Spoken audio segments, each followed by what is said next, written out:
We go through a process of training, and it's all positive training. And what they do is we'll get a toy, because these dogs, all they want to do is find what we call a toy or reward.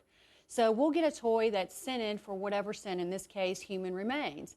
And we throw that toy. And the dogs quickly learn, wow, what a fun game this is. And when I find this toy, I get rewarded, and associating that scent, when I find the scent, I get my toy. So he gets that treat at the end of the process. Yes. Now, is there a manual? Is there a procedure that they need to go through to be certified? Does it have to go through any sort of process? Yes, sir. They go through extensive training, and there are different phases from beginning, intermediate to advanced level training. At that time, once the dog and handler, because when we talk about dogs, there is a handler involved, and it's a partnership. So the dog and the handler working together go through not only training, but a certification process. Okay. And passing those requirements through certification with the dog and the handler, they are then ready for what we call missions or searches. How do they distinguish, like how does Cinco distinguish between human remains and animal remains? Yeah, we get that question a lot. It's a really unique situation with dogs. To us, it all smells bad. Right. But to dogs, they can distinguish smells, very, very minute smells, and very strong smells. In the dog's case, they are trained to find human remains. In that training, we will actually put out human remains so they are not interested or respond to that scent. So from there, we will what we call distractors, and we will proof that dog off of anything that we don't want them to alert to. Oh, okay.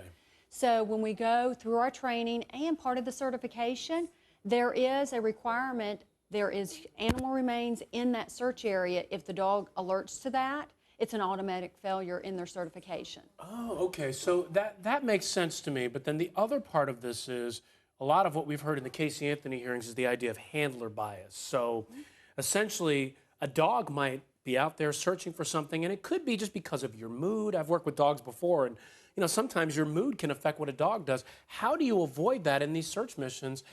And does handler bias play a role in how dogs react to certain stimulus? Well, what we have, again, we have a dog and a handler, and it is a team concept. For example, you would not be able to take Cinco on a search. Y'all haven't trained together, not the certification, but also being able to what we call read the dog and the dog's body language. How we can minimize or prevent that bias is through our training. You and I are working together. You will put the training aids out there. I don't know where they are. So it's, quote, a blind training session. So that way I can't alert the dog that if I'm walking fast, and when I start walking slower, the dog's like, well, wait a minute, she's now walking slower, so now I need to sit or scratch, whatever the dog's alert is. So that minimizes the bias. Also in our certification, the handlers do not know where the source is. So in the certification, they have no idea where that is. So in searches, if we have multiple dogs, you and I have dogs, you have your dog, I have my dog. Let's say you go search the area first, your dog responds. You don't tell me what your dog does. So I can't use that bias or that information or that knowledge. So when I go work my dog, we now have two dogs, two separate dogs, alert and respond to the exact same area in the exact same way. Oh, okay, that makes sense. And by the way, Cinco, I think is getting really excited about being here. Yeah, I think he wants to work now. He's been listening to us about working. He's ready to go. Yeah, so do you get a lot of false positives? Because that's one of the big issues that we're seeing in the Casey Anthony hearing so far. What we have here, no. Uh-oh. Hang on, just a little excited as well. Yeah, he's thinking we're supposed to work now. Oh, okay. Cinco, stay. Sit. Sit. Buddy. Cinco, sit. Stay. Oh, such a good dog. Stay. Well, what we have in that situation is that the dog's training records, documenting the training records on the consistency and reliability of the dog, and what we call the credibility. So if the dog in the training consistently shows that the dog is alerting in a positive situation and not a false positive, that shows the credibility and reliability of the dog. Again, we look at the certification, notating that the dog did not do a false positive during the certification as well. Okay. Then in the training missions, or in the missions themselves, documenting did the dog false alerts here, And did the dog alert in an area where something was? So you do note every time the dog will have a false positive. Well, understand that a false positive means that there was something that the dog alerted to something he wasn't supposed to. Okay. In cadaver dogs and even in drug dogs, understand that these dogs are responding to scent. So it may not necessarily be a physical object, but is the scent there?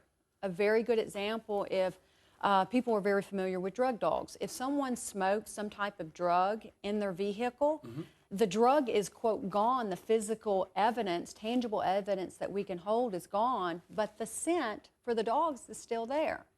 So, okay. and let's say this case, the body or a body was placed in the backyard or in the trunk of a car.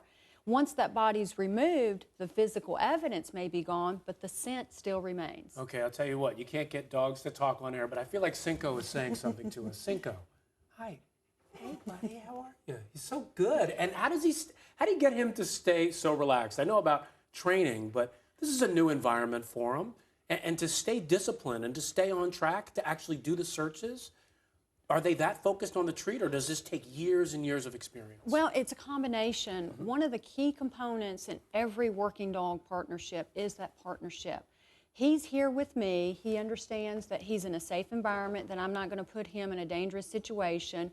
He feels comfortable with me enough to sit here because me, as what we call alpha dog, that I'm asking him as the pack leader. He and I are in a pack, that this is what I want you to do for me right now. And that respect and partnership and trust that we have among each other. And of course, the obedience part as well, that sit means sit, stay means stay. Okay. And he likes people and he likes you. So does. why wouldn't he stay here? He's a good boy. I want to come across the table and pet him, but he's too Yeah. far away. Hey, Yeah. we'll pet you on the break, okay? He's a good dog. Thank you so much, Tracy. Thank you. Thank you, Cinco, our first non-human guest, and look at how good he is.